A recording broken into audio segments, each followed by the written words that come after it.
Hello and welcome. Good evening. Depending on where you're at, it could be very, very late evening. Or if you're on the West Coast, it could be just perfect time, like early evening. But welcome to Defense Diaries. I am your host, Bob Mata, and I'm really excited about tonight. We are bringing on a couple of my dear friends who I just adore. I love their show. Their podcast is amazing. If you've never listened to it, it is called LA Not So Confidential. They are two brilliant. And when I say brilliant, I'm not overselling it. Like that's just got to take my word for it. As soon as you hear them tonight, you'll understand where I'm coming from. Two brilliant forensic psychologists who happen to live in the capital of the noir, crime noir, which is LA. And they just do an amazing show. They dig into everything. Now, originally, I was hitting them up in the DMs. I'm like, let's do Kohberger. I got kind of a tepid response. They're like, I mean, we could do that. Like, where do I get some documents? And then they came back with what we should do is what about the Zizian murder cult? And I'm like, what? And they're like, yeah, you should check into it. So they kind of referred me to their YouTube channel, which I fully expect. They do not have nearly enough subs over there. I expect everybody that is in this chat, as I always do for our guests, we are going to be checking what their subs are at pre-show. And then we're going to be making sure that you've done your homework and you've gone over there and subbed to their show. They deserve a much bigger channel because they're so easy to listen to. Like I have sat in, like sadly, I've never been able to do a presentation with them at like one of the major con events. I hope to remedy that someday. But I always sit in on listening to these two, and they're just fascinating. They're so fascinating, and they're so fluid, and they're such a great partnership together. And I'm talking about, of course, Dr. Scott and Dr. Shiloh, who are the two hosts of LA Not So Confidential. Both of them are licensed out of California. Both of them really are forensic psychologists in real life. They don't just play one on TV. And they are both knee deep in on the law enforcement side with trying to help cops deal with their stuff, trying to help cops understand what's going on with the people that they're chasing. And it's just it's going to be a great live. So without further ado, Allison was having me stall as long as I could. I don't know if I can stall anymore. So I'm just going to bring them on because they're sitting backstage looking so cute, the both of them. So let's just bring them on. Dr. Scott, hello. Dr. Shiloh, welcome. Hi, Bob. Hey. Good to see How you. are you guys? What an introduction. I'm like, Every word of it was true. Like truly. I love you guys. I love your show so much. And you guys are just, I forget what I was listening to recently of yours, like last week, but you know what? I think I went back and I had listened to it when it originally dropped, but I had wanted to listen to the thing that you had done about Dr. Monica Walla. Mm. And that was just such a fascinating episode. And you guys, you were a half an hour in before you even kind of got to her. So it was amazing. Oh, there's my beautiful and brilliant co-host, Allie. What's up, girl? There she is. It's so hi, babe. You forgot how to follow instructions, though. Honey, I You tried. literally said, stall until I get there and don't intro them until I'm there. But it's all right. Hi, guys. In my own Hi, Allie. hey, Allie. 6 minutes. Well, the other problem was, so we've got these balls that we're sitting on. So I was trying to sit on mine. I took it off of the chair because I felt like it'd give me work my core more, like off of the base. But he's got this microphone stand so tight, and there used to be like a pliers down here that I could use to loosen it. You were really mangling the. I had to like put the chair back. I know. I feel like Scott would use a ball to sit on for podcasting, and that has never happened. That you know of. You don't know. True. You don't know me. Yeah, I finally caved because I was like, you know what? Because we do some long lives, and I'm like, I cannot just like sit in a chair. So I wanted to get one of those, the Swedish exercise ball, yoga ball chairs, and I love it. Like the first day, my glutes, I really felt it. I I was like 2 hours in. I'm like, oh my God, I don't know if I could do this. But Yeah. Shiloh like, stands. I stand, but I can only go about 2.5 hours. I want to get a standing Only. desk. I really do, especially if we're covering like If I trial. was standing, I don't know Yeah. how I would be standing still. I can't imagine. You know what? I'm telling you, I invested in one off, I think, Wayfair. Totally cheap, and it has like these auto settings on it. So it's like I'll because I'm working from remotely now, and if I stand for an hour, I can like hit that button, it goes down to sitting. So you're constantly going throughout the day. It really helps me manage my energy. I think You just that it don't would be feel perfect for me because it's like like I'm just not accustomed to sitting for this long. I mean, even when I was practicing, like it just I was never chained to my desk. We were always in the courthouse. You know what I mean? So it's like this is like the first time I feel like I've had like a job where I'm sitting at a desk all day. And when we used to smoke cigarettes, we were always getting up, walking out. Yeah, Yeah, you get Every your hour or exercise so. done. yeah. It was a healthy habit, Allie, Those were right? the- those Got were you the good moving. old days. Now that we're all here, can I just say like the thumbnail with all of us like dressed up in our suits and our like formal wear, we clean up pretty well. I was Oh looking at yeah. that. I'm like, We are AI. You guys look fabulous. Your shit's like real. That's actually how beautiful you guys are. So yeah, no, that's changes all our look. Mandy. She puts together the thumb. She does an amazing job with it. Yeah, it's kind of like a running thing. She's like lately she's been kind of AIing us into old 70s and early 80s nice. TV shows. Nice.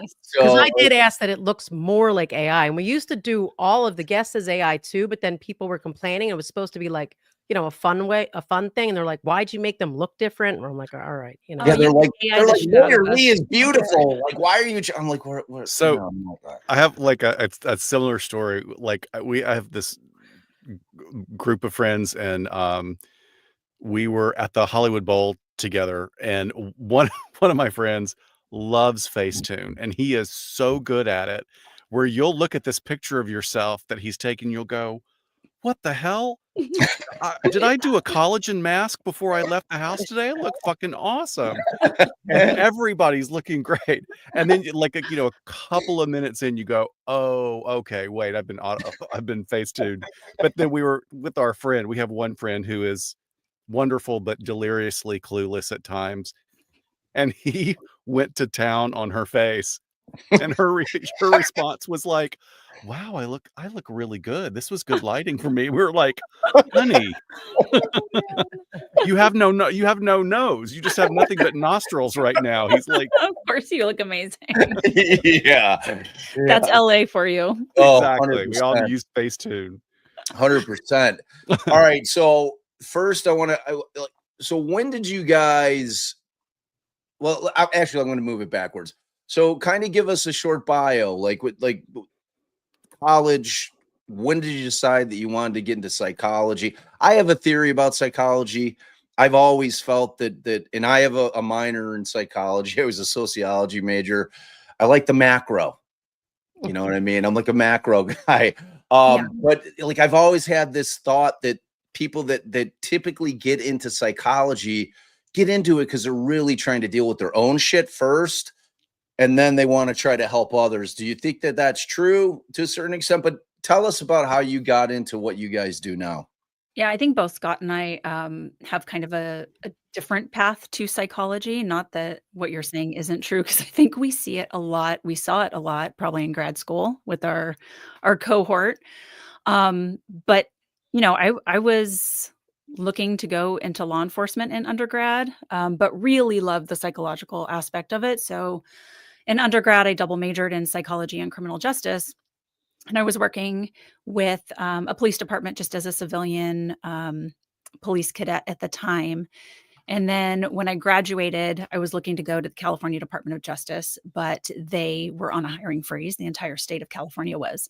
So I ended up becoming a police officer just to buy a little bit of time to see what I was going to do. Ultimately, had my sights set on going to federal law enforcement, and thought, hey, why don't I go get my doctorate in something interesting? Because I love school. And then I will make myself a more desirable candidate to, the agency with 3 letters that I apply to. So went back, I found a forensic psychology doctorate program here in Los Angeles, applied, and it was awesome. And was still planning. By the time I met Scott, we met in our internships, which for me was my 5th year of school. I was still working as a patrol cop, by the way, the whole time through school. Wow. Took a little bit of a leave of absence to do my internship, but I started processing with the FBI. I was totally on track to go ahead and do that. They had given me that conditional job offer. And then our internship was like, we really like what you're doing. We'd love to hire you after graduation. And I was kind of at Wow. road.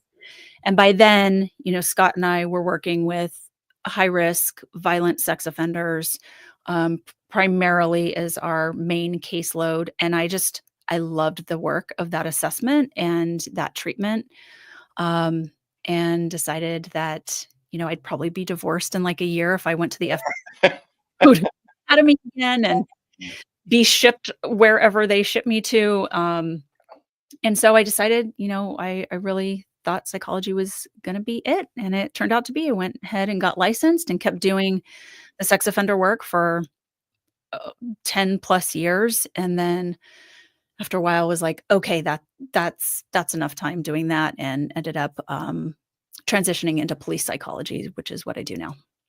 Wow. That's an amazing story. So you were very close to becoming Clarice. Hello, Clarice. Yeah, I mean, Yeah. essentially. I mean, that is definitely my era. I was like 12 years old when God knows why my dad took me to see Silence of the Lambs. You're like, that's what I want to do. Right. And I was like, this is the greatest movie ever. Not It to is get, like, it holds completely up, off, too. not to take us on a really long side note here, but do you think sex offenders can actually be treated? Oh, absolutely. I mean, Well, anybody can be treated. I yeah. mean, if the treatment can stop the behavior. The short answer to that, which, we could teach a course, and we have several episodes back in our catalog on this, is, yeah, I mean, the majority of sex offenses are opportunistic and situational. And so with those, that's what you're targeting in treatment, are those dynamic factors that can change over time or with different circumstances, or obviously with really focused treatment. So certainly. And then there are folks that are, hardwired, predisposed, have pervasive mental health disorders that, no amount of treatment is going to change their sexual interest. However, they could learn how to not offend. Wow. There's also, part of that, And the I was thinking fascination. about like pedophiles, not Got it. Well, opportunists. yeah, I was going to speak to, Shiloh and I would do one of our groups together at this forensic site where we worked. And what was really fascinating, which we had been prepared for, and Shiloh had already done some of this work before she got into the internship. This was a new area of forensics for me because I had worked in family forensics throughout my education. But what was fascinating was to work with guys that were wired pedophiles. Like they were wired to be attracted to children. It was made worse by childhood experiences, but they knew that there was something wrong with them. And they were the most engaged participants, the most engaged clients, and they would tell on themselves. It's like, Doc, I slipped up. I was within 3 blocks of a middle school in my car. I just did it mindlessly. I did not pass by the thing, but I want you to know, I'm just going to be honest with you, that I was there because I had to take a different route from work. And so there's that portion. It's a slim portion. It's not the majority of those offenders, but they have insight into this burden that they've been born with. And those were really fascinating to work with. And then on the other end of the spectrum, working with SVPs, sexually violent predators, we would work with individuals that, you would want to take a silkwood shower after being in the room. And you just have, I mean, that was another part of the skills, like having to shake that off at the end of the night and go, oof, I hope they keep this person on a monitor for a very, very long time. Yeah. And that's part of what your assessment would tell them. Like, this person, you cannot ever, like, or they need to be committed, or a Well, like sexually. lifetime supervision. And in the decade that Shiloh continued there after I went to work at the prisons, but Shiloh, you can speak to that about like that process of continually monitoring and then Yeah, I mean, we were seeing evaluating. people post-incarceration, Allie, so, these were folks that already had been determined that they could be let out, and we were doing assessment on their risk for future recidivism. Um, but, yeah, occasionally we got the sexually violent predators that it takes years of treatment for them to ever get released. Sometimes it's legal loopholes. I would say more get out because of legal loopholes than actually working the treatment programs.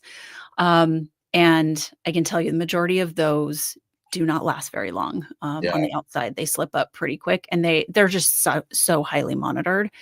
And I mean slip up not by like creating a new victim, but breaking one of their probation guidelines and policies. So, And I know this wasn't the topic for tonight. I'm going to ask one more question, then I'll let us move okay. on.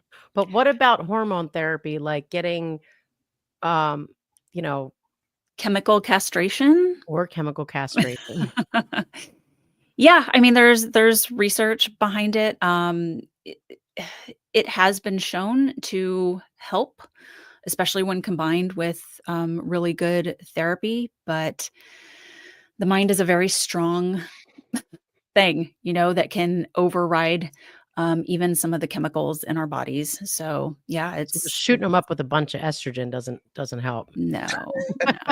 It only where definitely that- can. It has its place in certain individuals with a certain type of drive, but when you're talking about a sexually violent predator, rape is not a sexual act for them. It's an act of violence. So just because you're taking away the drive doesn't mean that you're taking away the motivation for the power, the control, and all those things. And they'll find another way to express that. So Right. unfortunately, it's just part of the bigger misinformed conversation in lawmakers is they want a very black and white clean answer to a social problem, and they're not comfortable sitting in the infinity of gray where you have to make really fucking hard decisions. Yeah. Right. Yep. Yep. I mean, Right. and that's life though, isn't it? I mean, Yeah, like I'm always we saying say it that. all I the mean, time. we live in the grays. That like there is no black and white in life. Everything is gray. So yeah, no, that's a kind of a fascinating area. Like Allie was fighting a case on post conviction for a really long time, and it was a really interesting case in terms of, and he had been adjudicated as a sex offender, and like the story behind it was like you guys would just have a field day with it, and it like he didn't do much when he was out there, but they found writings of his, Mm, and they ended up using his writings in order to convict him of the crime in terms of the gratification aspect of the crime that was a requirement. Right, because he's like slid down a slide with a kid and touched a kid on their thigh. But yeah. when you read his writings, and that's why I can imagine you like saying you got to shake it off at the end of the day. Like Yeah. that was just really, really hard for me because they were so detailed about his what he would write about is that when he was in heaven, he was God on earth, he's going to be God in heaven, and in heaven kids want to do these kind of activities with him. It doesn't hurt them, Mm, and they're happy. And classic. so it was also and I was basically, they gave him 20 years for this, going down the slide and touching a child on the leg, but he Mm, was going to playgrounds, yeah. like you don't have a kid, like it was going to escalate. There's no doubt about it. But I was saying you can't give him 20 years for what he would have done. Give him what he needs, and then have someone like you guys say, now this guy needs to go in and get some, inpatient treatment, for a while, but it shouldn't be his The thought sentence. Crime, Right, a thought crime. That's phenomenon. Yeah. exactly what I was And the calling it. delusional aspect of it too, like Allie, you shared something really interesting about his writings, is that that content was fantastical and grandiose, and it sounds like a psychotic delusion. It So you've definitely got the was, and his pedophilia lawyer, on top of the delusion, and that I was makes it even arguing in more the court, complex. was he crazy because he had these predilections, or did he, or did he go crazy trying to fight them? Like, you don't know where it falls with this guy's, because he really was like fighting this, you know, these feelings that he had. And he was, he was thinking that he was um identifying the women. He would pray over the kids so that when they passed, they would be Mhm. his in heaven, and that's where all the bad stuff, or Oh, he had, boy. Delusional. yeah. Oh, Well, boy. that's exactly what Dr. Scott was saying. Like it was those hardwired, the hardwired ones that were the ones that understood what they were Mhm. and really were the most engaged with the therapy in terms of trying to, you know, number one, understand it. I Right. think to a certain extent, it's like I've been fortunate because I've never had firsthand experience with any kind of mental illness other than, I mean, obviously, like every human being, I get depressed, but I've never had to deal with anything real in terms of psychosis or any of like the real big hitters on the DSM. And frankly, I haven't had anybody kind of in my sphere, my direct sphere, that has suffered from that kind of mental illness either. And it's like the conversations I've had with people that have experienced it, it's like I'm always trying to explain to people, like on our channel, especially from the criminal defense side of it, because those two concepts are so married in terms of, most offenders, if you look at it, there's either addiction or mental illness issues that are, or a combination of both those things that are typically the impetus of why they violated the law, no matter what aspect it was. I mean, obviously there's going to be other situations, but a vast majority that we would see coming through, and it was different levels, you know what I mean, in terms of kind of the mental illness or the mental defect that they were suffering from. But like it was just a thing where the state just would never ever accept the fact that it was like a Mhm. real thing. They would never take it into account in terms of, and forget about any kind of like SA type crimes. I'm just talking about people that were addicts that made a mistake, and whether it was a theft charge or anything, and we'd go in on bended knee being like, hey, I know this looks bad on paper, but I want to try to explain a little bit about who this human being is. And it was just like brick wall after brick wall. And it's been like that for a long time. And I think we're starting to see a change in the court systems. You're seeing a lot of courts that have mental health court, which kind of give a diversion type aspect to it as opposed to throwing them in prison. It's my job. Yeah. I mean, thank God. Thank you. Yeah. But I was in court probably last year, and there was like a clearly mentally ill defendant at the bench. Like, what he was saying to the judge, he wasn't outrageous, but he wasn't making a lot of sense. You could tell. And then the judge kind of scoffed him gone. The lawyers sort of laughed. And then I said something like, see, this is the problem. Like, this guy is clearly mentally ill, and you guys are like laughing. Yeah. So Mm. it's still, even though, and we had long had mental health court, but It when that it had happened. takes a certain, I mean, I'm really lucky right now in my current position. I work with some amazing judges. And these judges, they get it. They get mental illness, and they have been working, they've been in this particular position for long enough so that they understand the nuances, and that you can have somebody who is gravely, gravely, severely mentally ill, but also criminal.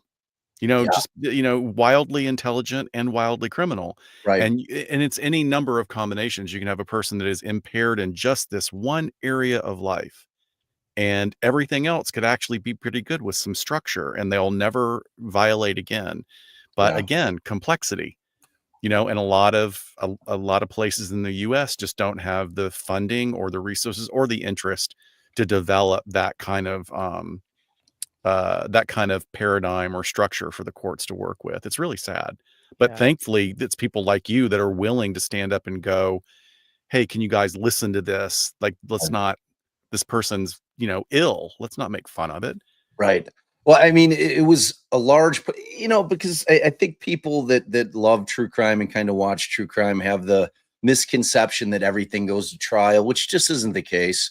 Most of the times things are pled out. Over 90% of cases are pled out. So what our role is in those circumstances is we are trying to work out a plea agreement with the state wherein we want the punishment to fit the crime as opposed to some kind of draconian punishment. And if we see that there's issues of mental health issues that are clear and present, and we're trying to incorporate that into a plea agreement, whatever that's going to turn out to be on the other end. And it's just, and you're trying to humanize your clients. It's like we have a very, like our job is diametrically opposite of what a prosecutor is, because we're actually dealing with the people, with the defendants, in a very intimate type of way. We're learning about the ins and outs of these folks. We're learning about their history. We learn about their childhood, depending on what the case is. But we'll come in with a lot more information than the state could ever know about the people, other than them running the background and getting, what their criminal history is. That's about the extent of it. They don't know anything about these human beings. So it's like kind of our job to go in and try to educate them, and finding those prosecutors that are willing to listen is challenging, and it has been. And like in our primary county, we had somebody run on the platform, the prosecutor, the elected prosecutor here ran on the platform that she was going to change the whole thing as far as mental illness and the courts. And she did. She really did. She stuck by her word. Fantastic. Well, All it's right, put touching this on a long. everybody's families, like people, it's more and more people, for one thing, that's one of the things that, and thank you. I have to also say that I've been like reading comments, and somebody said something that just really is exactly what Shiloh and I are trying to do with our work, is we're trying to be ethical about true crime and forensic psychology. Like we're not, we realized very early that we wanted to take our show in a certain direction. And part of the reason for that is because we want to be on that wave of destigmatizing mental illness across the board, whether Yes. it's small mental illness, which is like, a really long period of grief after a horrific loss, or if it's on the other end, if it's schizophrenia or, a really severe bipolar disorder.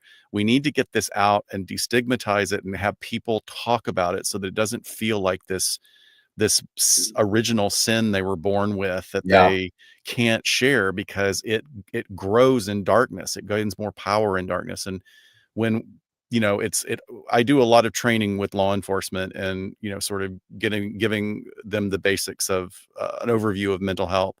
And when I started doing it 7 years ago, I'd come into a room full of cops and they'd all be these big burly guys with their arms crossed and just rolling their eyes. And we'd do this thing like, we'd share a little bit about our family history, and there was nobody in that room that had ever lost anybody, had never lost anyone to suicide, had never been in a bad breakup, never had a parent with Alzheimer's. But what's really cool is just, 4 months ago, the last time I taught that class, it was full of these cops that were like, yeah, my sister has bipolar disorder. She lives in the creek. We can't get her in the house. We bring her food. We try and get her to get into treatment. And then another guy is saying, yeah, my mother was schizophrenic. It really wrecked our family growing up. So it is changing. And as it changes, as we all work towards continuing this destigmatization, our culture, our Western culture here in the US can move forward. I come from the South, and, back in the day when I grew up, it was like, if you had a family member that was crazy, they either, if you were lucky, you could, if you were from the other side, the poor side of the tracks, like me, you sat them on the front porch and they just waved at people, as they walked by. But if you were from the wealthy side of town, that person disappeared into an attic or a basement or a mental hospital. Wow. Right. So we've got to move the culture forward with that. Well, All right. Well, Sorry, that's my soapbox. I'll put it back. Sorry. no, No, we It's were all here. I on just for a dumped off little my bit. soapbox. It just that fell. is a beautiful soapbox. That I that did. is that is the gospel. That is exactly. People are dying to hear about the cult, so we can Are keep they? talking I about don't the see ball. anybody in the chat saying, "Let's talk about the cult." I saw I somebody. haven't seen one. They already I got think once exhausted we from start saying that. talking about it, because this one's wild. This is It just is. wild. All right. So, and I knew nothing about this at all, like at all. I think my friend Steve over at Publicly Buzz had done a show about it. I didn't catch it. So, tell us a little bit about it. I'm gonna pull up a like this BBC thing, just as you guys are kind of explaining it, unless it makes us too teeny. But like you guys start explaining a little bit about the story in terms Well, of you who these know, folks are. that in California, like, we're known for our cults, right? Yeah. It's kind Yeah. of our thing. It's already it really is. So let me just give a kind of a let me give a little explanation about why cults have been so prevalent historically out here in California. It's been a focal point really for cult activities for over the past 150 years. And that's due to a combination of cultural, social, environmental, historical factors. One of the big ones is just location, location, location.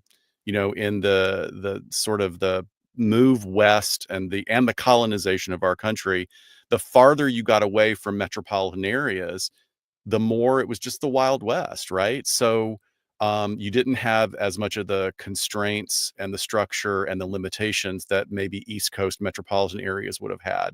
So free thinkers came here. It's like let's go west, let's go to California to make our fortunes, and that leads for a breeding ground for charismatic leaders. So that continued for a couple of hundred years, even into the 70s.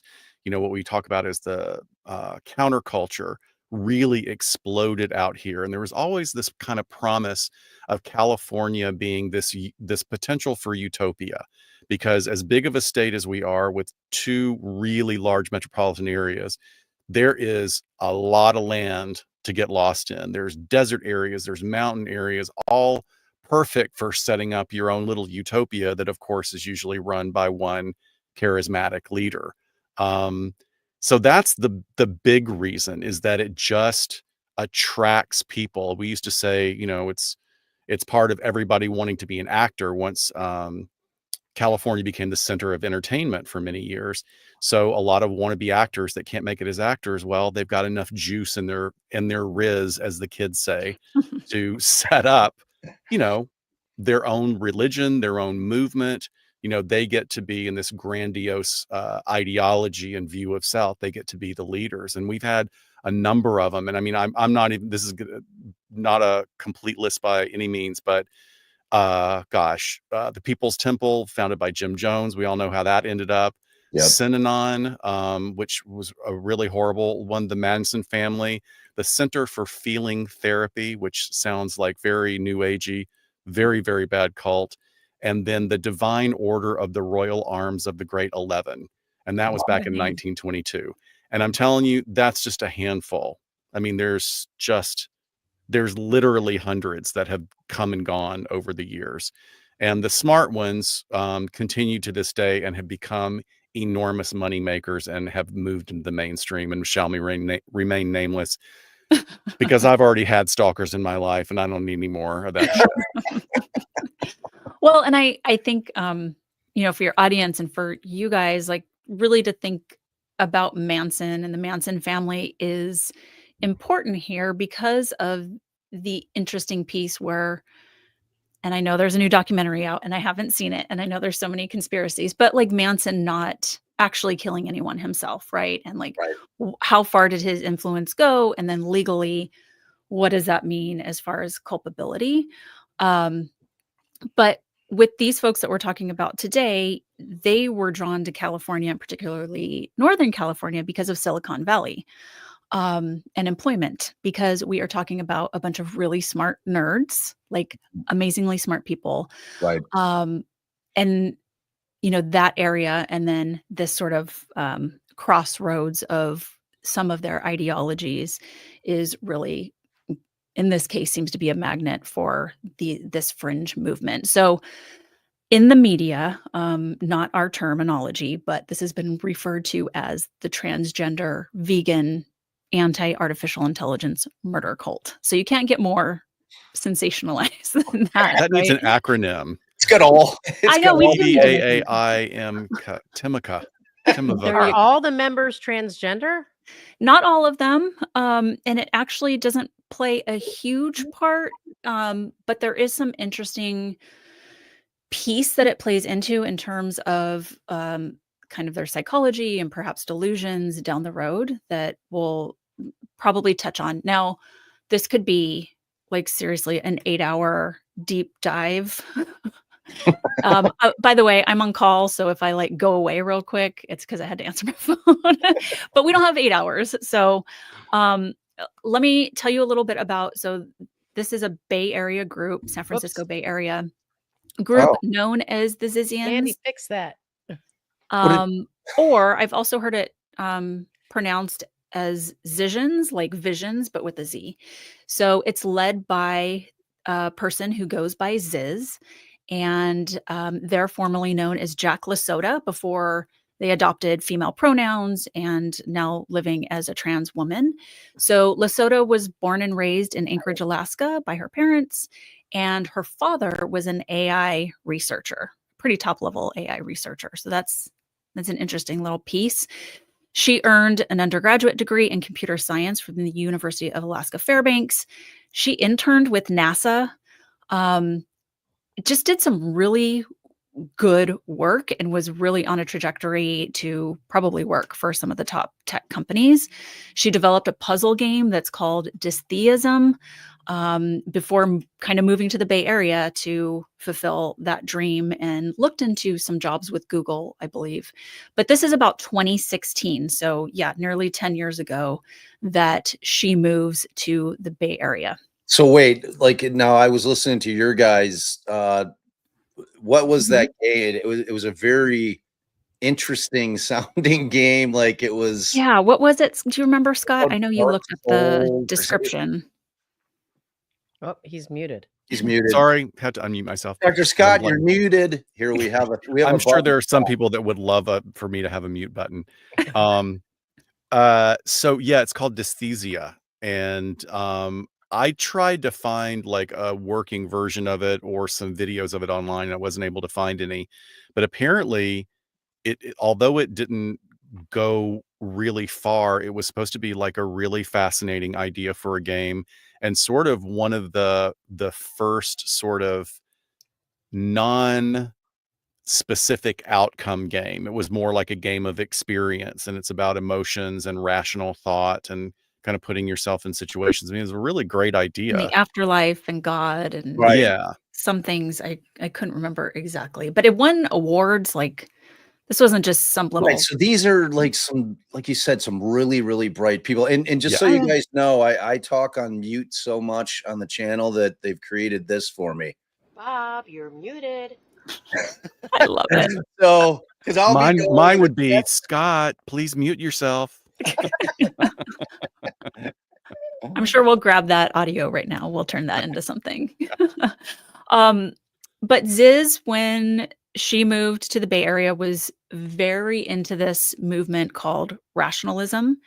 And this is pretty big in this Silicon Valley population.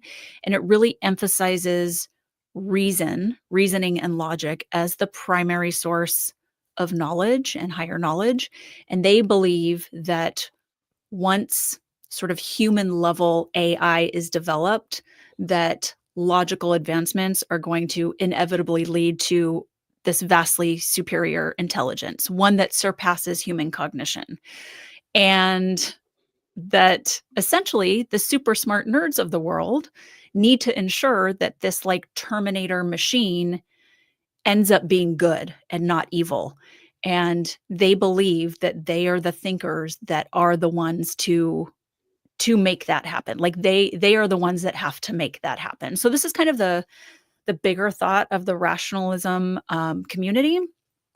But Ziz had some other ideas and kind of splintered off, as we see that cults do, right? When someone has a more extreme view of whatever the main ideology or religion is.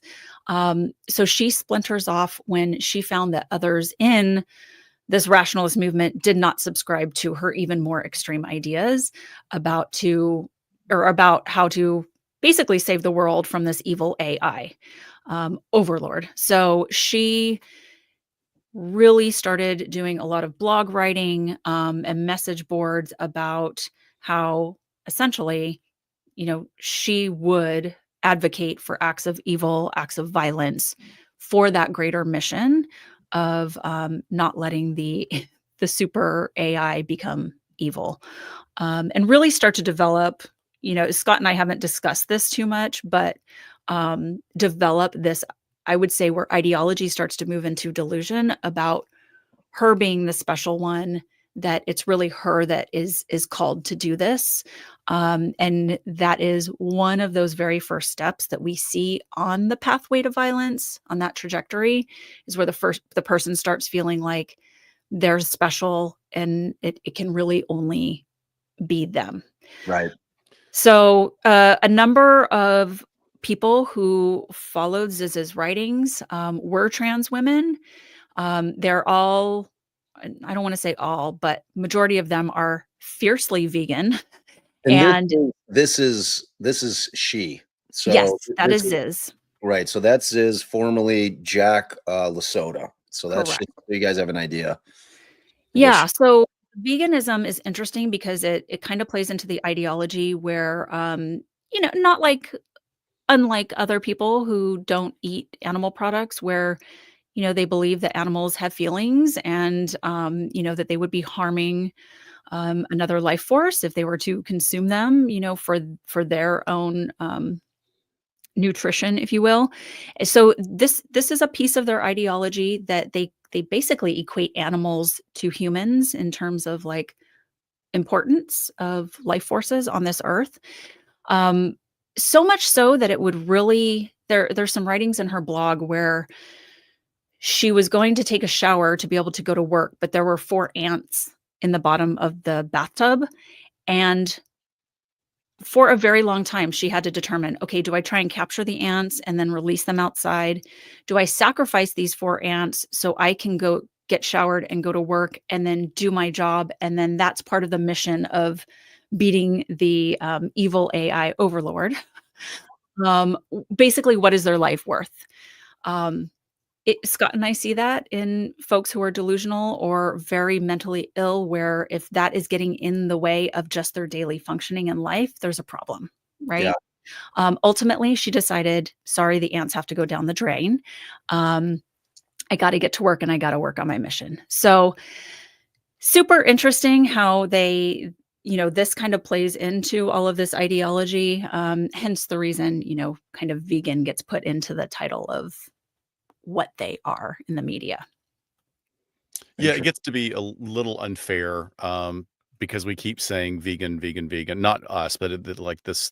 It's one of the Royal more us. salacious points of the story.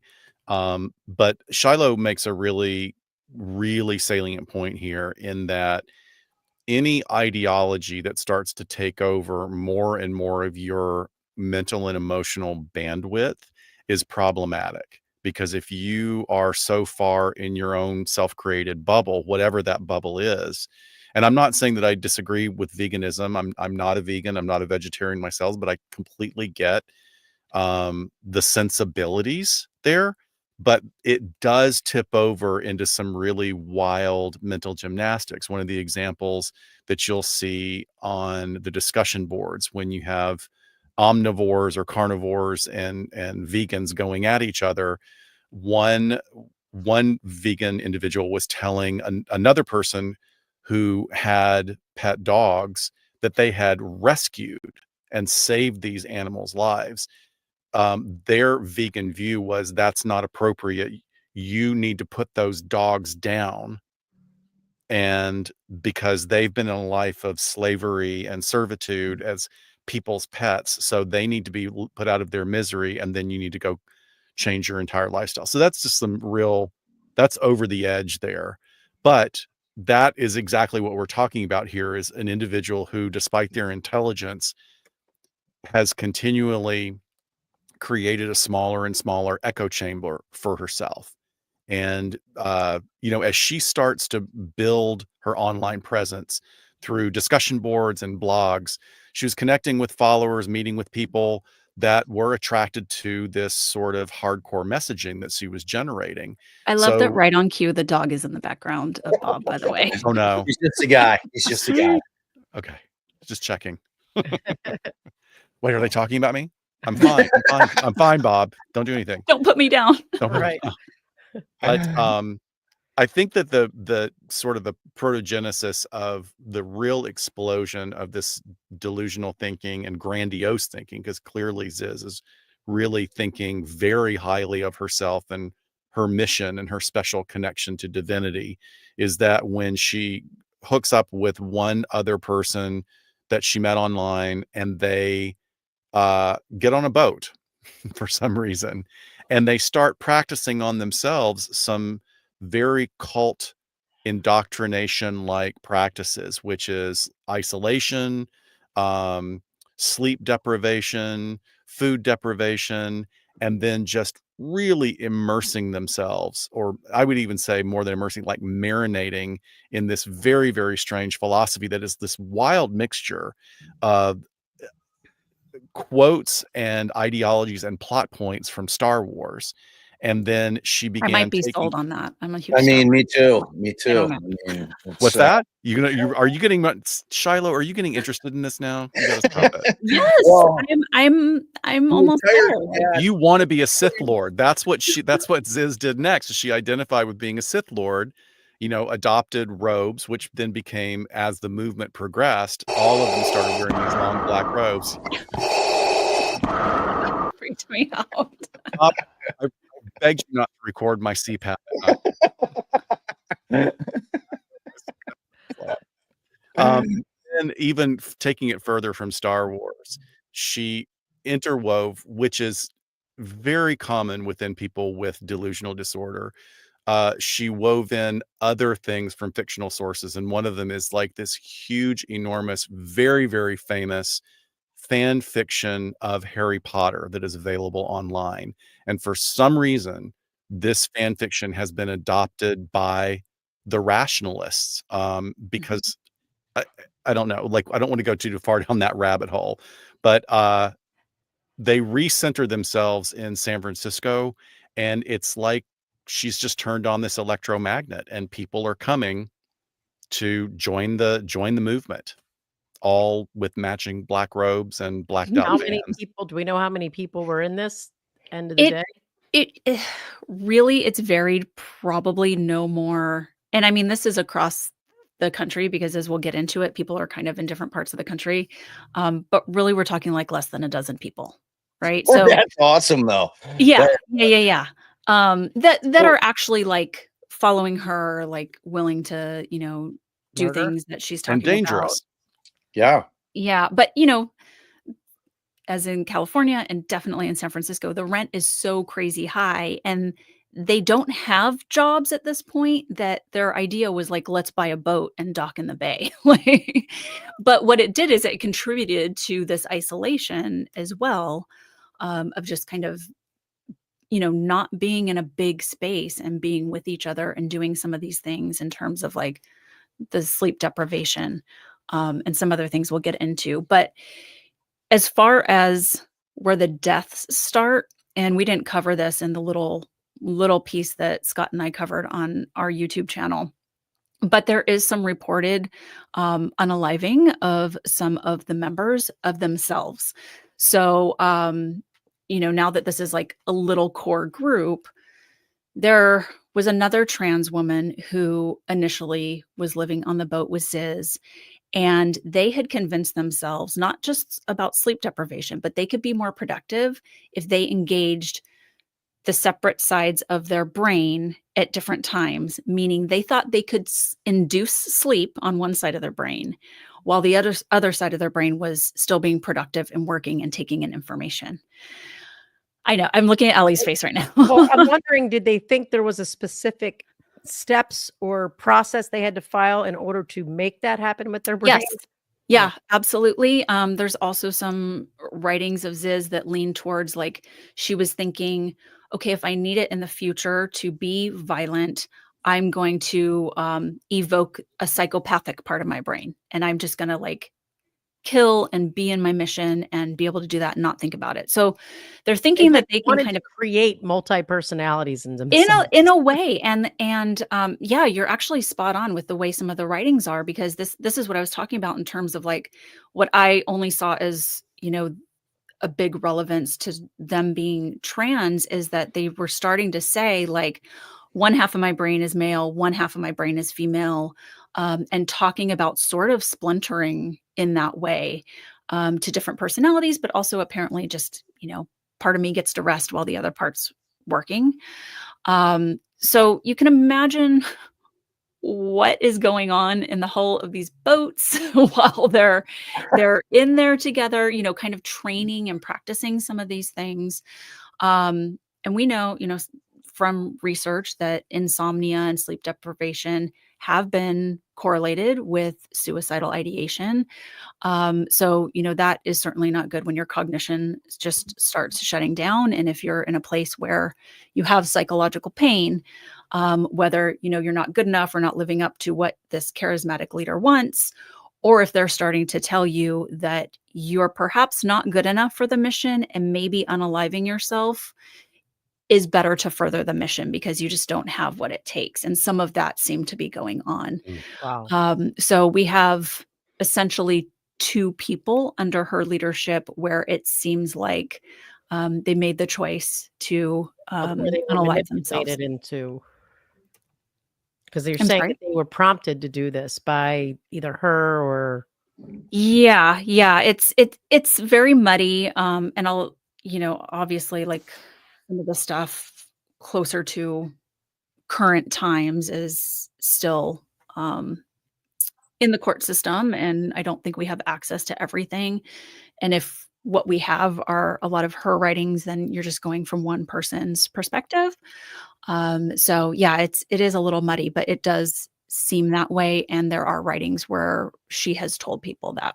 See, in my thing with kind of the psychology of cults and with this being kind of at least what we know, a smaller crew, that like every time that I'm watching anything about any cult, and when I'm seeing otherwise very intelligent people, because I'm like, there is no one on the planet that would ever convince me to do some shit against my will because it's not happening. And then you see it over and over and again. So I'm curious, like with this group, I think there's that aspect of it when it's like first becoming a cult and you have that inner core group that I could see how they're kind of all just like building upon this idea. And, probably the main person who becomes the cult leader is always the one kind of driving the conversation.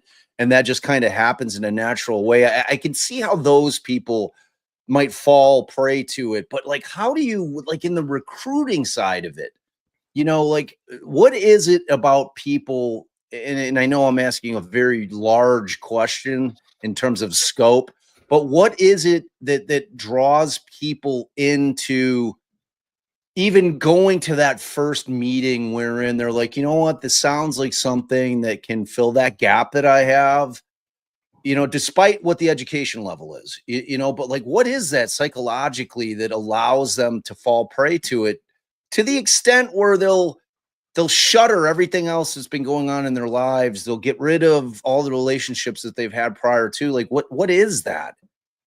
I think it's any number of factors. It's not going to be something that's just an easy answer.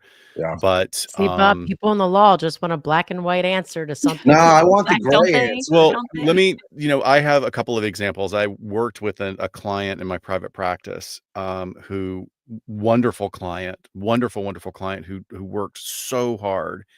And this individual had just been through hell their entire lives. I mean, from the age of 3, just one fucking trauma after another, and neglect, and like one of those that, you keep your therapist face on for your client.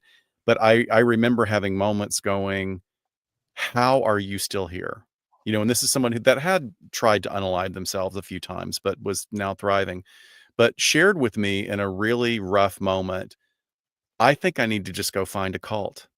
And I Hmm. kind of like, we'd been working together for a long time. So there was like a camaraderie, there was ability to use humor. So I kind of chuckled, and they said, no, I'm serious.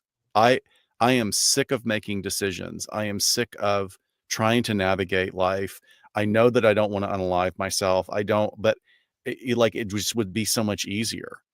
And so that was one example that took me by surprise. But, people who've experienced a recent trauma, like you'll find a lot of commonality in people who have lost a loved one or have been through some major, major life crisis, and they can get sucked into something that just offers reassurance. It offers meaning, it offers connection. And, we do live in an increasingly isolating world where we're just getting more and more isolated from each other. Yeah. And there's less emphasis on community and being in community and being in relationship with other people.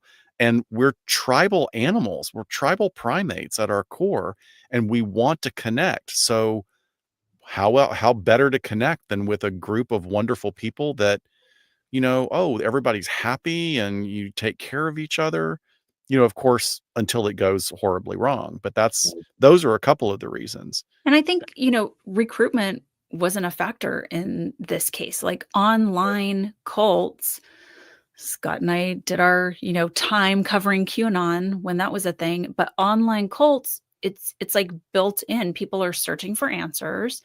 People are unsure about the world, and or, they're in this case, they think that they're special, and to some degree they are special. Like they're incredibly gifted, intelligent people. Um, but maybe there's a fine line there. It really made me think about like Ted Kaczynski, right? And he worked alone, but he was so brilliant and had this really big concern about the future, and how we were completely messing that up. It's not unlike this ideology that they have. Right. He just worked alone, and but also, decided violence was the answer. So super Well, interesting.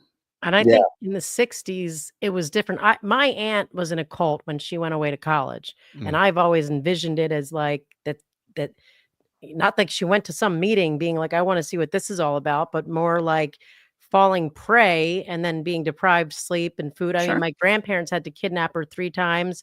They Mm. deprogrammed her twice. Like the Mhm. first time the cops came, like shortly after they had gone through the whole deprogramming thing, and they're like, "Do you want to leave?" And she's like, "Yeah, I want to leave." And she went right back, and then they had to do it again. Like the stories are crazy. And Mm. I don't know of anything, unless my mom's keeping a deep dark secret, but there's never been any, it wasn't around the time of any sort of loss or tragedy, or it was just like a kid in college, and this was on the East Coast.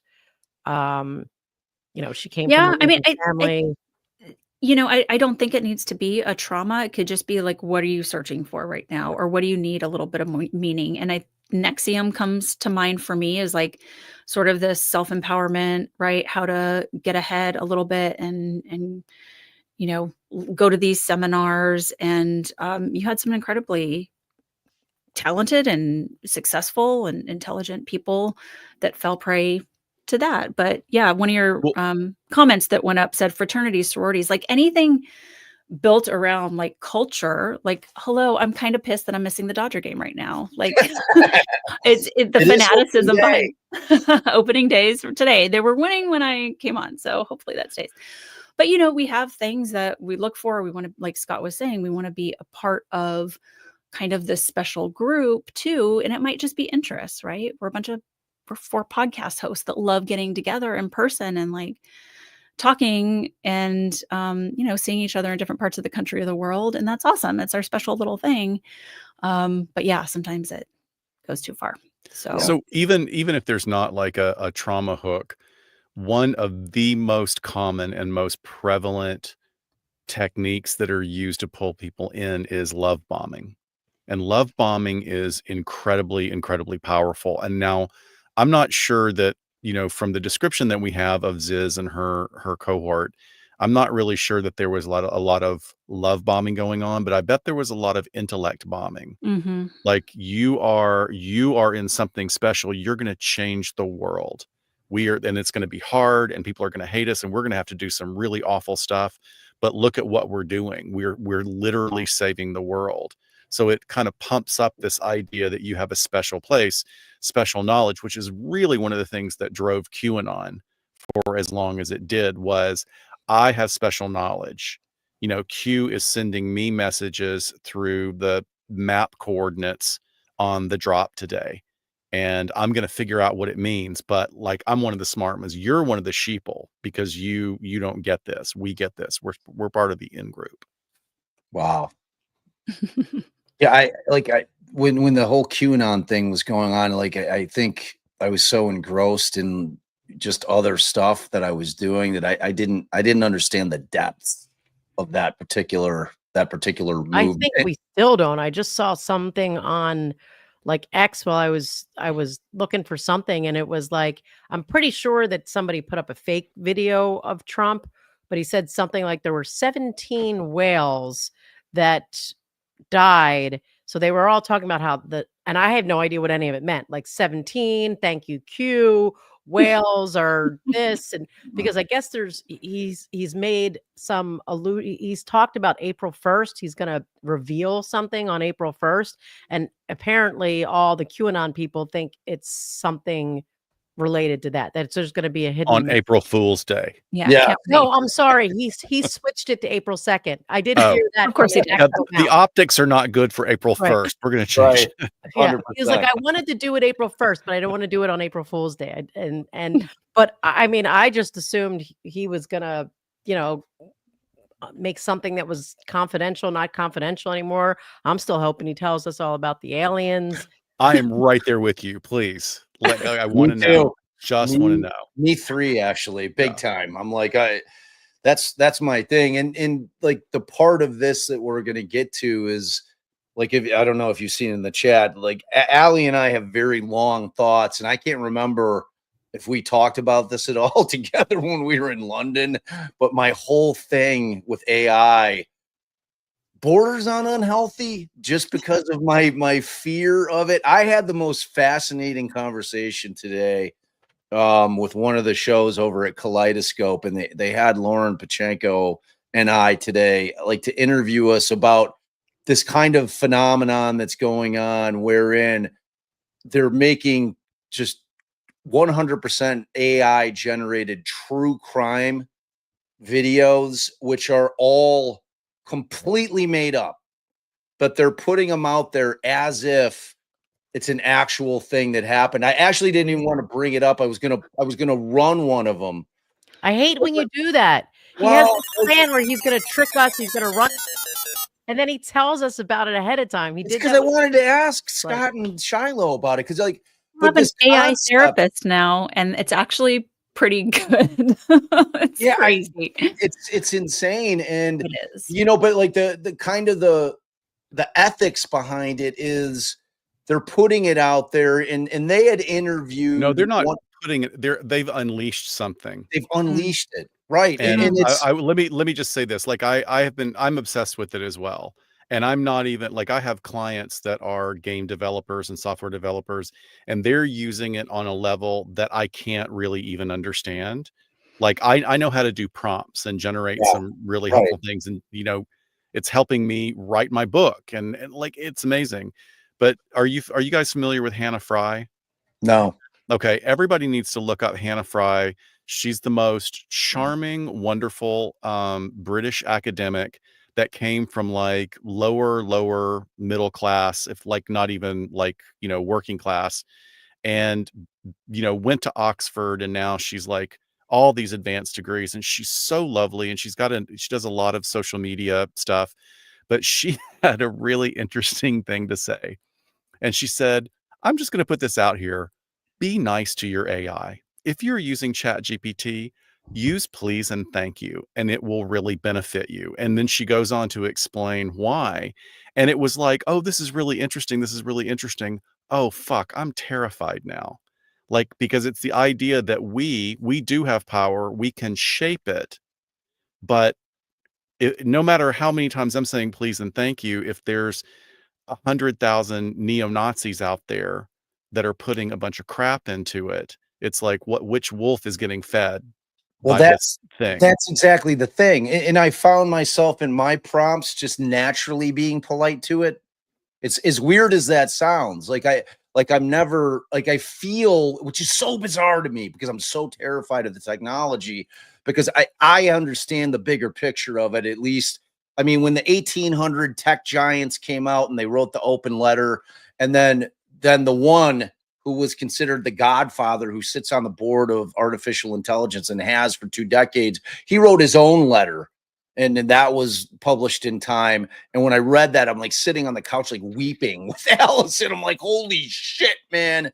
It is Skynet. It's the concept of Terminator Skynet that, for people that don't think that it's going to become sentient, I think that they probably need to wake up.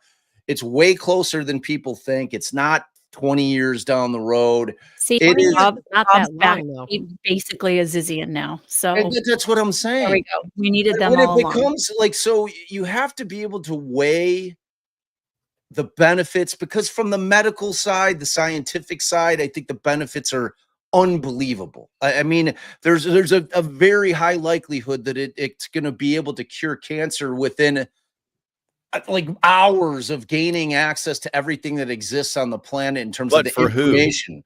But for us. But for the 1%, and then Right. the rest, those are the questions. And I think that, and Shiloh and I had a long conversation about this, like before our last recording, is that we were talking about Ted Kaczynski because we, over the life of our podcast, he's kind of come back up in a couple of different presentations and things that we've done.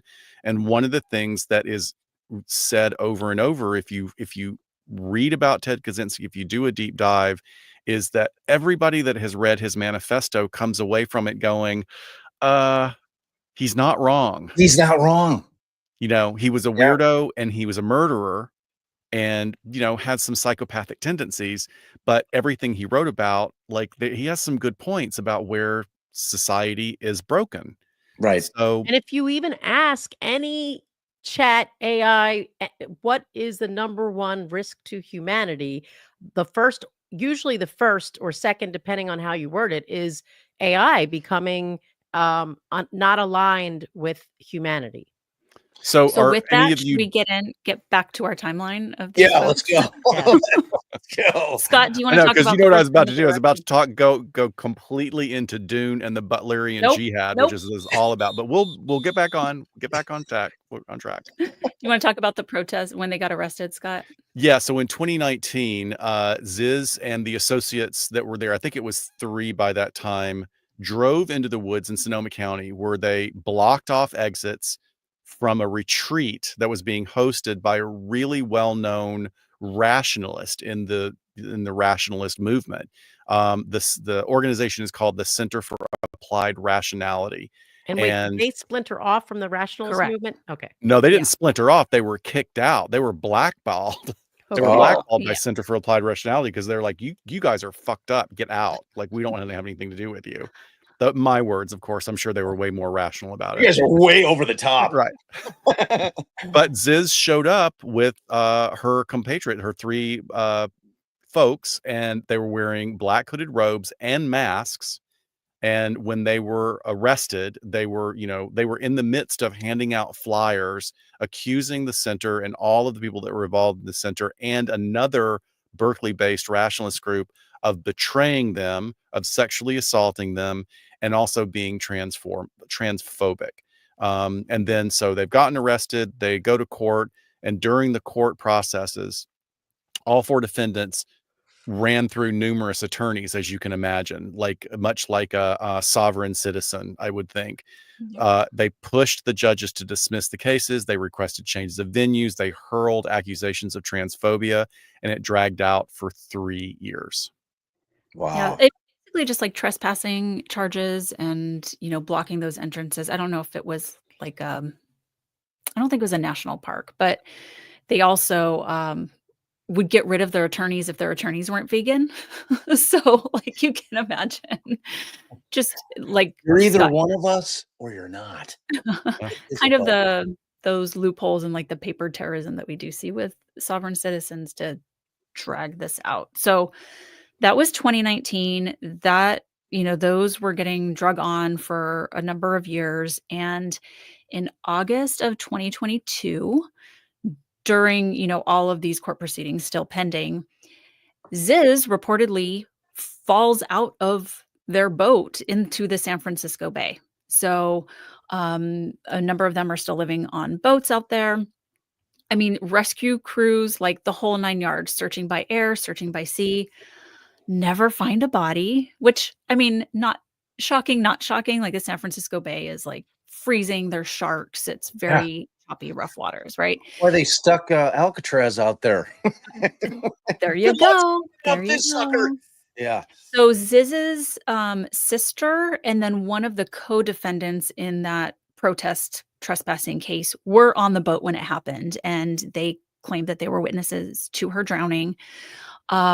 Weeks later, that co-defendant that was a witness on the boat was killed when they and another co-defendant from the case attempted to kill their landlord. So they, a couple of them had taken up residence in basically like cargo containers that this guy had on his land, and he was kind of letting artists like rent out places there.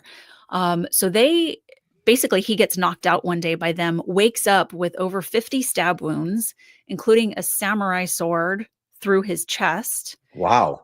And this elderly man is able to defend his life with his concealed carry weapon and shoots one of them and kills them, injuring another. Wait, he So survived? he survived. He Impaled survived. with a samurai sword? He somehow. Yep, Wow. they took him to the hospital. He was impaled with a samurai sword. He said he had cuts on the back of his neck, like they were trying to hack away. Wow. Yeah, awful. Ziz was actually present. No, I'm sorry. Ziz was not present because Ziz is supposedly drowned in the San Francisco Bay, right? So you have that situation that happens. Then, yes, your commenter there said that happened in Vallejo, California, because that's where this all took place. So they kind of pivoted to a different part of California, or some of them did. Then we have January, you fast forward a few months, January 2nd, 2023, Pennsylvania. We're now in Pennsylvania. The state troopers respond to a home in Chester Heights for a welfare check. And inside, they find the bodies of an elderly couple, Richard and Rita. They were 72, 60, and 69 years old. And they determined that the couple had been shot and killed in the home probably about 3 days earlier. They were the parents of one of Ziz's followers named Michelle or Jamie Zakejo. And she was an associate. She was a follower, but again, out in the Philadelphia area. It was determined, obviously, like, okay, we need to go talk to Michelle. She's a person of interest, or at least we need to find her because she's nowhere around. And now her parents are deceased. And they gather intel that she's possibly in this motel in the Philadelphia area. They find her in one room. As they're arresting her, she says something about her friend being in another motel room. So they follow up, they go in there. They arrested her because I believe she had a firearm on her. They go into the other hotel room and they find another follower, but they also find Ziz just like laying on the bed pretending to be dead. Like, Wow. oh, and like, hey, come on, like the police are here, and just like eyes closed. If I just lay here and pretend to be dead, they'll go away. Playing possum. Playing possum. Yeah. So yeah, that Right. you now have like the elderly parents of this follower. being murdered. We still don't know to this day, like what is happening with that. There hasn't been anyone arrested for the charges of murder in the case. Wow. They So had they were have they figured out any kind of like potential motive link? Like, so did they they were have quite one- wealthy. There They we were go. quite wealthy. Michelle or Jamie had already purchased some property. The parents had purchased some property, or she had gotten some trust or inheritance money from them, to which she purchased some land that Ziz was kind of planning on using as a compound. So the thought is that, perhaps there was more money to be had to help them finally find a place to be. So, spoiler, Ziz is not dead in the San Francisco Bay. She Shocking. is hiding out in Wow. Pennsylvania. For So how long? Is it presumed that they made that story up, that she fell in the bay at all? Correct. Okay. Correct. Yeah. Yeah. They And that, stashed her in like a luggage, Sarah Boone style. Like, here, I'm going I to don't put you in know. a large piece of luggage, and I'll Yeah. carry But you off. it was about 5 months before they discovered that she was actually Wow. Wow. But it doesn't. Well, you should have saved that soundbite, because it doesn't end there. Because unfortunately, on January 16th of this year, the elderly landlord who had been attacked by the group was then stabbed to death at his property while the trial was still pending. And then the Wow. Solano County prosecutors charged Maximilian Snyder, who was a 22-year-old affiliated with Ziz's fringe group. And they were charged with killing Lind in an attempt to silence a witness. So you talk about like a really horrific twist to this, like this poor elderly couple, or this poor elderly man who really, and I use this honestly, he valiantly fought and survived, Mhm. and then was taken out by was taken out by a compatriot, which is also speaks to the cult like behaviors, because that's not like a mob type thing. Right. A true criminal thinks about like, yeah, we would love to take out and silence this witness, but like, is that really practical? That's only going to come back badly on us. So this is a real example of the cult like behaviors that end up being in impulsive and not well thought out actions that only make the situation work for Ziz. Were the other Worse. members being held pre-trial, or were they out when that murder occurred? If Good question. Well, one of them was killed. Then I think the other one was being held still. And I mean, then wait, so were those just a bunch of misdemeanor charges? Like, nobody would be. No, we're talking about the the stabbing of Oh, the landlord. Right, and the remember- original Sword. stab, like, the I know, it's a impaling lot. with the samurai sword. Okay, yeah, I could see people being held in custody in lieu of that type of Yes. charge. Yes, Okay. yes, yes. And so Maximilian, who ultimately killed this victim and witness, has, provided written statements saying, this was all my doing, like basically discounting that they are affiliated with Ziz, totally taking the blame themselves at this point, which, sounds very probably under the influence of Ziz, or their leader, if you will, and kind of taking all of this on themselves. So this culminates with one more act of violence that we have so far. After this landlord, just 3 days after this landlord was killed, on the afternoon of January 20th, again, of this year, federal agents on a highway near the Canadian border, now in Vermont, pull over a blue Prius. Of course, it was a Prius, right? Of course it was. Hey. Was Larry Scott's David like, driving it? how dare you? It was Larry. Larry was in it. So they pull over this blue Prius that I'll get to it in a second. What led to the traffic stop, but the two people inside, there are two young people inside the car, again with ties to Ziz. These were followers. One is named Felix, but went by Ophelia Buckholt, and they are a German national and a quantitative trader. Anyone in the chat knows what that is, please speak up. That is above. Let us know. And Magic then, beans. and then the other person was Therese Youngblood, and she was a 21-year-old computer science student.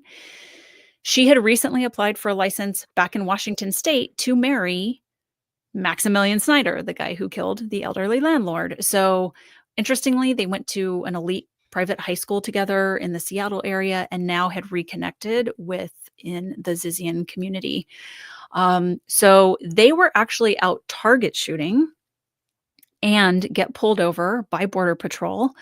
This was probably something that was planned, being that it seems like they were being surveilled for some time, excuse me, by Border Patrol, by Department of Homeland Security, because they had been in and out of hotels, dressed kind of weird.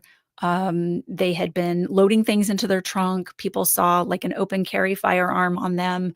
So they had been surveilled for a while. And I'm guessing this poor Border Patrol agent that day was, tasked with pulling them over to see what was going on.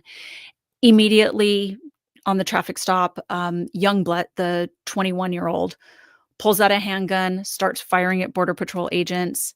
At least one of them returned fire, and both Ophelia Buckholt, the German national, and Border Patrol agent David Maland were killed during the shootout. Wow. Youngblood was injured, but survived her injuries and was arrested.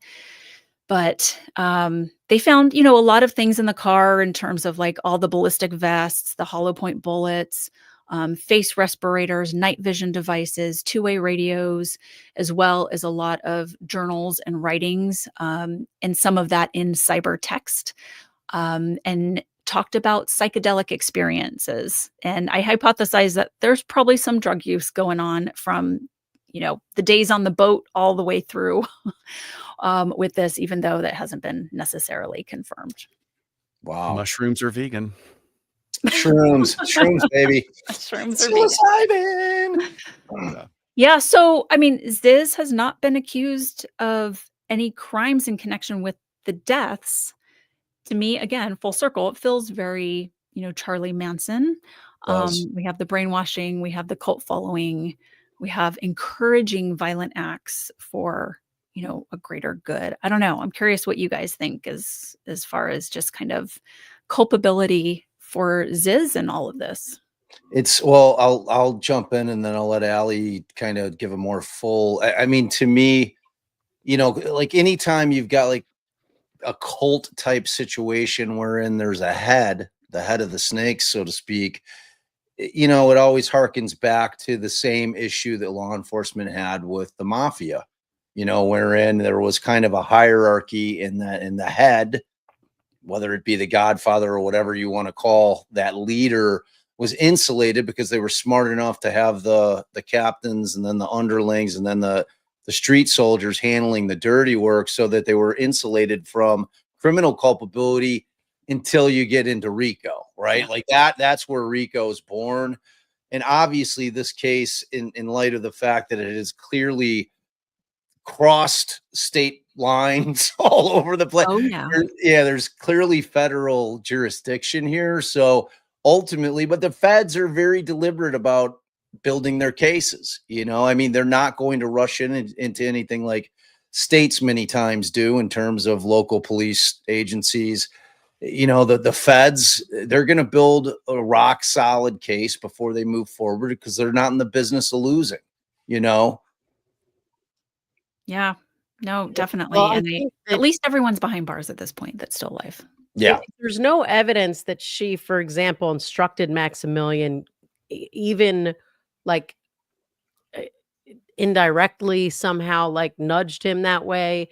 The fact that he takes action to protect her because he wants to, I don't know that you can hold her legally responsible for. Now, on the flip side of that, she's encouraging people to unalive themselves, knowing that that they are going to listen to her. I think there's more of a legal basis than people just doing it because they think it's in line with what you would want, or it to protect you because they don't want this guy to testify against you, even though you never, asked them to. But again, if you're in a different scenario, if you've got, something that shows contact beforehand, or that there was some nudging, some suggestion. Without that, I'm wondering if anyone's looking into those unalivings Yeah. writings, I don't know. I'm or the thinking self-unalivings. maybe the murder of the elderly couple in Pennsylvania might be their best bet, because I know there is like ring camera footage of a car showing up, and even like I think it caught some audio of like multiple what sound like female voices, perhaps, when the attack was taking place. Um, and maybe there's some ballistics there, and since she was kind of on the run with this other person in this motel, I know they arrested Ziz at that point for basically like impeding a criminal investigation. I guess that's what happens when you pretend to be dead. But it sounds like they're trying to throw some spaghetti at the wall just to keep her behind bars, at least while they figure all this crap out. So crazy. Wow. I mean, I think Quite ultimately, a murderous cult. I know. I think that ultimately what they're going to have is somebody flip. I mean, I like that. That's going to be their best chance at Yeah. ever being able to get her. Because like Allie said, I mean, typically they're not stupid enough to use the phone, but sometimes they are, where they're leaving a digital trail to be able, like, they're certain, like, you would think, especially in light of who they are and kind of what their background is, educationally speaking, they're not going to be ignorant enough to leave that digital trail, in the sense that she's giving directions as to what needs to be done and to whom. Yeah. You know what I'm saying? Well, So there is one follower / maybe former follower that, it's like they have all these weird like blogging wars online against each other when they kind of fall out with each other. And she put on her own blog, not Ziz, but the other follower, saying that Ziz had encouraged her to unalive herself. And they got in kind of this tiff over, I can't remember what it was over. I don't think it was differences in ideology, but maybe just like how that was going to play out. And that might be the person, right? Like that's already kind of flipped, but was willing to stand up to Chris. Chris Duet, I miss you so much, by the way. It's so good to see you here. He we says love I Chris. have to go undercover with. I agree with Chris. Well, I maybe think they can that's get exactly what you some do. treatment if they're being held pre-trial, some Well, deprogramming. Deprogramming, yeah. One of the things that can really help is to remove yourself from the source Totally. of the leadership, from the source of the influence. So you can think for yourself on a clear mind. Right.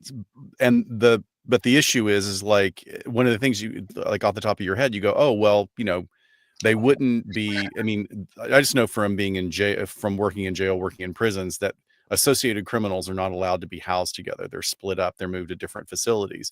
But that doesn't mean that they can't communicate with each other via a third or fourth party. But So typically they won't let you. I mean, it could be a bond condition, especially if they're charged together. They can have no communication. But you're saying that they get like snuck in phones to communicate, not through the approved. well, even if it was through approved means, there's many ways. Like if I'm talking to colleague C, colleague C can then go to colleague D, Right. who can then transmit that information. Yeah. So there's no real clear way, which is actually how a lot of really highly organized gangs work, in order to Keep doing get their this. information out. But then, of course, like you were saying, phones can be snuck in as well. But there again, separation is good for like bringing back like a little bit of sense of self, because right now they're de-identified. Their identity is wrapped around their own extreme rational, quote unquote, beliefs, and their attachment to Ziz. The other thing too that I just wanted to throw in, I don't know if anybody out there is listening to this really wonderful podcast called Conspirituality. It's a really, really great show. It is hosted by three guys who are so wicked smart, and all of them talk like they are on NPR. And two of them are ex-cult members, and one was in a yoga cult, and there are a number of yoga cults around the world, which are really, really, really intense. But they're really smart guys. And one of the hosts that was a member of Hare Krishna talked about how he was pulled in first by the food, because he was going vegetarian, and the Hare Krishnas have this wonderful buffet that's open to the public. And he said, but what I found out was I got more and more involved and made my commitment to be in this organization that I thought was changing the world, was we didn't get that food. You know, the people out front, the guests, get that food that's a very balanced diet of Indian food. What we got was all carbs, no protein, very, very little fat. And if you in the nutritionists who have analyzed cult diets show that what they do, whether it's by hook or crook or people have figured this out or not, but a vegan diet has a lot in common with any kind of cult diet in that it is really vacant of necessary nutrients for full cognition and full thinking abilities. So many people who have been in these cults with extreme dietary restrictions will come out and say, I feel like my brain's been in a fog for 10 years. Wow. Yeah. So it's another, old school KGB manipulation technique that I think many of these cult leaders use to keep people in line. If you keep them busy and you keep them on a diet that doesn't have enough selenium or any of number of the other, necessary nutrients for our brain to fire the way it's supposed to, then you're going to get compliance. It's about saving the ants, Scott. That's it. At the end of the Chocolate-covered day, ants is a delicacy. at the end of the day, that is what it's all about, saving the ants, when it really should be the bees. There you go. Yeah. So, This was all right. fun. This was awesome. You guys are just fascinating. I love you guys. It's so, I want to do this like kind of like, I'd say frequently. There's so many things that I'd love to be able to dig in with you guys about. I think we'd have the conversations are just great. There's so many topics. One time I want to get you on just to listen to some of these Gacy tapes where I'm playing you clips and have you guys just dig in, because they're really interesting. They're fascinating in the most disturbing way possible, but it's really my father trying to prep that guy for his insanity defense case. Yeah. And it's like you hear this back and forth pushback between Gacy and my father. It's just, they're very different than what people expect. And I'd love to get your input on that, just kind of to give me an idea of what you're hearing in terms of psychologically speaking. I think it would be really cool. There's a lot of really cool things I could think to do with you guys. So, well, that sounds creepy, but I'm up for it. Right. I mean, we're here for it. Yeah. So I really thank you guys so much. I thought this was fascinating. I'm glad you guys swerved me off Kohberger. I think this was really cool. I knew nothing about it, so I'm always up for really interesting new subject matter, because I do tend to kind of get dug into certain things and I get stuck there. So thank you for extricating me from that, whatever it was. The 3 cases I seem to be rabbit holed in a very unhealthy way. This is ongoing too, so we'll have to see what happens, and if there's developments or more charges, then you guys gotta subscribe to their channel. You guys get throw the promos out there. Where can we find the podcast? Yeah, you could, anywhere you get your audio, you can find the podcast. We put out 2 episodes a month now. One is an original forensic psychology topic, disorder, phenomenon deep dive that we give you all the clinical research on. And then we do a live stream once a month, generally on a Saturday. And then that's the other audio that comes out each month. So thank you, Mandy, for putting up our website. It's not hotdoctors.com. It's that other long address. So you can, we have, very long, heady episodes. You can find all of our resources and research on that website, as well as, we'll put this up there. Anything where we guest, because we, quite a few folks have us on to talk about forensic psychology. Links to all the guest stuff we've done is on there as well. We have Instagram, Facebook, TikTok, and YouTube. So thank you guys so much. Yeah, I'd love to throw in one shameless self-promotion, because literally Shiloh is the best PR agent in the world. have no idea where I'm going from moment to moment in my day. But I had done an interview with Alexandra Paul, who was a well-known actress, was a star of Baywatch, who was horrifically stalked. And she's finally coming forward and telling her story. It's on The Ankler, which is an online zine. It's a really well-written article, and she was connected to me for an interview about the stalking phenomenon and the mindset of stalkers. So if anybody's out there interested in a really good read, I think it's a great article. So look it up. All right. Awesome. Well, it was great talking to you guys. Thanks again. Good to see you guys. Of Thank course. you guys. And Great I'm audience, sorry great we missed- comments. We love Yeah, your audience. They're awesome. They're awesome. And like I said, y'all, we've been throwing the links in the chat the entire show. I'm going to go check the channel. You know that we do that. So I know what they came in at. We've had around 300. We've bounced close to 300 in here. I fully expect to see all of you go over there and sub. It's worth it. I mean, if you can't listen to that and know that it's just not worth it, then I can't help you. So you guys are amazing. Thank you. I'm sorry Thanks, that you missed opening day because you actually have a team that's worth watching. That's Me, right. I have the White Sox. I'm not giving them 1 minute of my time. So thank you guys. Thank you. Bye, guys. Bye. Bye, you guys. Bye. All right. So let's go through real quick. We got Kay. Thank you so much. Aw, family hug. Welcome, I think she Kay. was a member before. Some people like it'll lapse and then they'll Then come they'll come back. And yeah, so that's amazing. Welcome back. Welcome. Welcome back. And that's CO Mama 23. Oh my God, a forensic psychologist. There are two. These are two of my professional heroes. Dr. Scott's institutional offender experience and Dr. Shiloh's LESO work is truly unmatched. Agreed. They're just fabulous people and thanks for your generosity. professionally and personally both. And thank you so much for that. Chris Duet, we love you, man. Thank you so much for hanging with us tonight. This is a great panel. We appreciate that, brother. Thanks. Thanks. For Kenny Powers, Contrarian Dan, welcome. Thank you, brother. We always appreciate your generosity and we appreciate you hanging here too, man.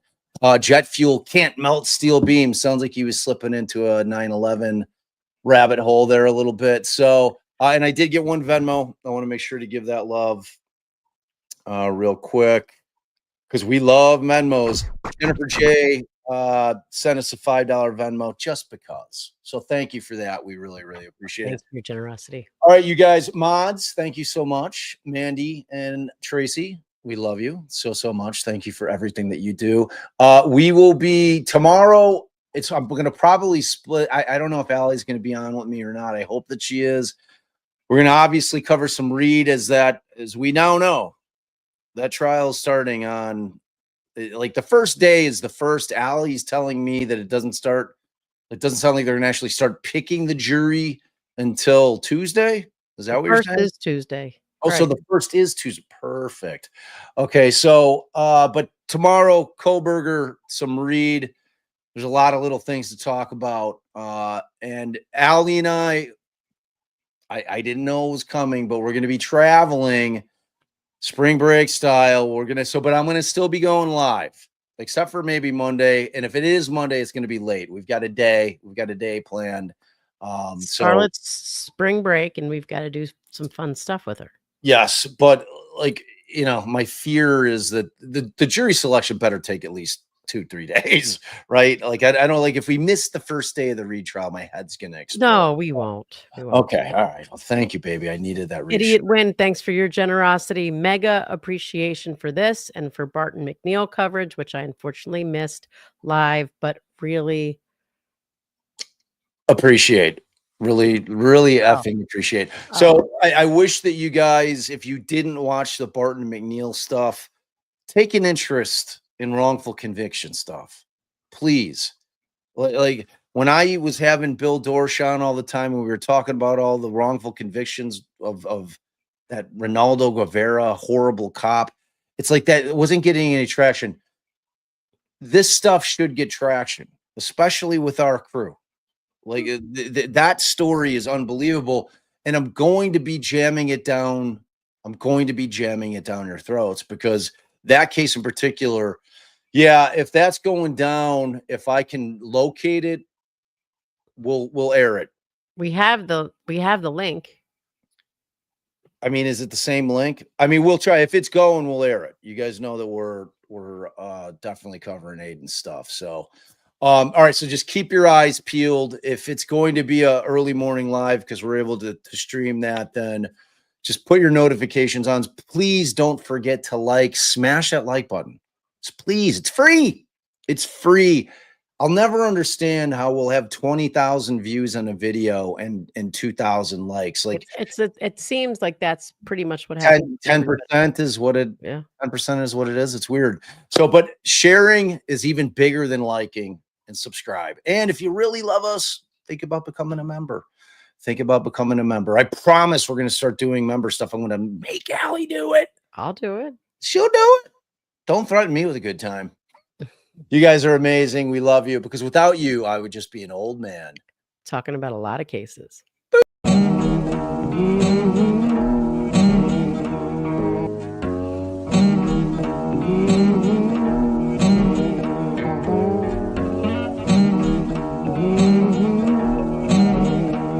Hot sun.